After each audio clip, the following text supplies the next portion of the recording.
আসসালামু আলাইকুম everyone, welcome to Dubai রান্নাঘর। আমি আজকে আপনাদেরকে রান্না দেখাবো না, ঘি কিভাবে ওঠানো যায় তাড়াতাড়ি সহজ উপায় আপনাদেরকে আমি দিয়ে শিখিয়ে দেব। সবাই ওটা, আমি কিন্তু একটু অন্যরকমভাবে ওঠাই, এটা আপনাদেরকে বলে দেব। আমি প্রতিদিন 1 লিটার দুধ জাল করে এখান থেকে যে মালাইটা ওঠে আমি একটু একটু করে ডিপ ফ্রিজে রেখে দিই। তো আমার 4 ডিব্বা পুরাটাই ভরা আছে আর একটা অর্ধেক আছে। এইটুকু আমি আগে থেকে নরমালি রেখে ঠান্ডা করে নিছি। তো আমি একটা কাজে ব্যস্ত ছিলাম, কিছুক্ষণের জন্য ডিপ ফ্রিজে রেখে দিছি, কিন্তু জমে নাই। আমি এখন ব্লেন্ডার করে নেব। এই তো কত সুন্দর একটা কালার আসছে। যদি এটা ডিপ ফ্রিজে রাখা যায় একদম তাজা অরিজিনাল থাকে, কোনো গ্রান হয় না। তো আমি এখন ব্লেন্ডার করে নেব।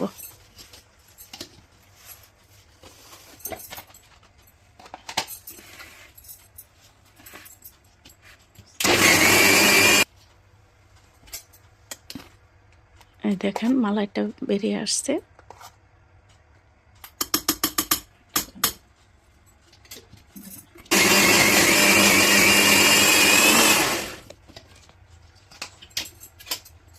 বেশিক্ষণ ব্লেন্ডার করতে হয় না, কয়েকটা ঘোরান দিলেই দানা জমে যা মাখনটা আর পানিটা আলাদা হয়ে যা। এইভাবে আমি 4 ডিব্বা আর অর্ধেক এগুলি আমি পুরোটাই ব্লেন্ডার করে নিব।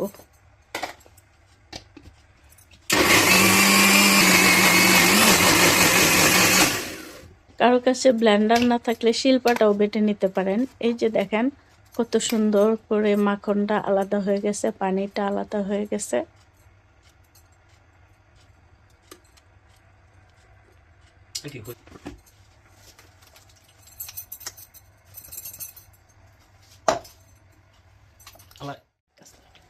আমি কিছু পানির মধ্যে ওটা মেখে মেখে নিচে যে দানা এই মাখনের মধ্যে যে দানা দানাটা থাকে জোড়া জোড়া, এটা আলাদা হয়ে যাবে, পানির নিচে চলে যাবে আর মাখনটা পানির উপরে ভেসে যাবে। একটু ঠান্ডা পানি নিতে হবে, একবারে বরফ পানি তেমন না, নর্মাল পানি হলেও হবে।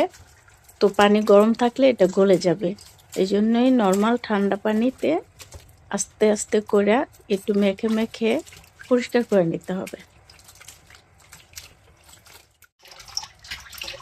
দেখেন আমার এটা আমি 2 থেকে 3 বার সুন্দর করে ধুয়ে নিছি। এখন আমি চুলাতে দিয়ে দেব।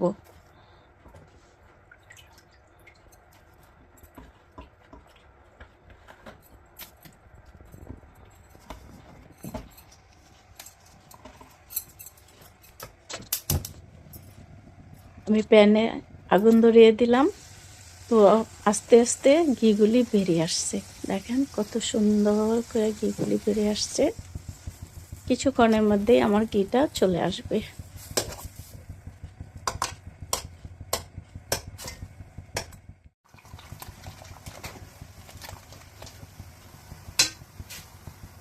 ঘির কালারটা চলে আসছে।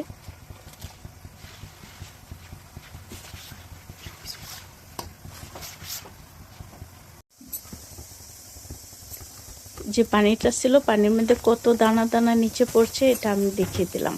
আমার ঘিটা চলে আসতেছে আস্তে আস্তে বুদবুদ করে, দানাটা নিচে চলে যাচ্ছে, এটাতে যে একটা ছাবা থাকে ওটা নিচে চলে যাচ্ছে আর ঘিটা উপরে ভেসে আসছে। কত সুন্দর একটা কালার আসছে দেখেন। আমার ঘিটা পুরোপুরি পারফেক্ট ভাবে হয়ে গেল। আমি একটা বয়মের মধ্যে উঠিয়ে নেব।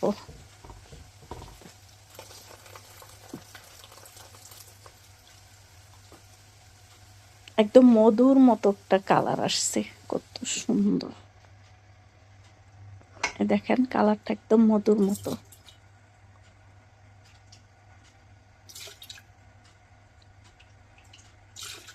এভাবে চামচ দিয়ে আমি ছেঁকে ছেঁকে উঠিয়ে নেব, বাকিটুকু আমি ছাঁকনি দিয়ে ছেঁকে নেব, কারণ নিচের ছাবাগুলি পড়ে গেলে দেখতে খারাপ দেখা যায় ঘিটা।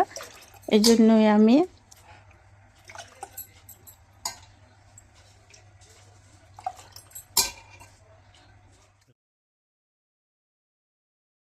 আমার পরবর্তী ভিডিও দেখার জন্য লাইক, কমেন্ট, সাবস্ক্রাইব করে রাখবেন। আমার সব রান্নাতেই আমি আমার নিজে এখানে 1 কেজি হবে তো আমাকে একটু কমেন্টস করে জানাবেন। ঘি দেই। আল্লাহ হাফেজ।